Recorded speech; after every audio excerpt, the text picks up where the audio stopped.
మానవ తప్పిదాలు నిర్లక్ష్యం కారణంగా నిండు ప్రాణాలు బలైపోతున్నాయి. ద్విచక్ర వాహనం నుండి మొదలుకుంటే గాల్లో ఎగిరే విమానాలు ప్రమాదాలకు గురై మనుషుల ప్రాణాలు గాల్లో కలిసిపోతున్నాయి.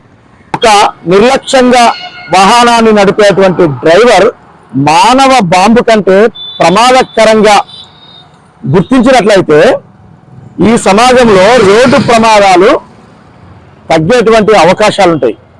ఆర్టీసీ బస్సులలో ప్రయాణం చేస్తున్నటువంటి ప్రయాణికులు వందలాది మంది ఇటీవల చనిపోవడం బాధాకరం. చట్టపరంగా యాక్సిడెంట్ కావచ్చు, కానీ ఒక రకంగా ఇది మానవ తప్పిదాల వల్ల జరిగే హత్యలే అనేది గుర్తించాలి, పడగలుగుతాం. ఈ సమాజంలో అత్యధిక ప్రమాదాలు రోడ్డు ప్రమాదాలు.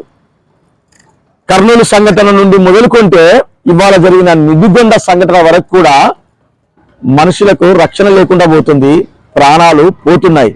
వీటిపైన వాహనం నడిపేటువంటి వ్యక్తి తనకున్నటువంటి సమస్యలను బట్టి వాహనం నడపకపోవడం బెటర్. అలాగే ప్రతి అధికారి కూడా వాహనాలు నడిపేటువంటి వాళ్ళ పట్ల ఖచ్చితంగా చర్యలు తీసుకుంటే బాగుంటుంది. హెల్మెట్ పెట్టుకోకుండా ప్రయాణం చేసేటువంటి వ్యక్తుల నుండి మొదలుకుంటే నిర్లక్ష్యంగా వాహనాలను నడిపే ఎవరినైనా కూడా చట్టపరంగా చర్యలు తీసుకోవాలని పుడిమి టీవీ కోరుకుంటున్నాం.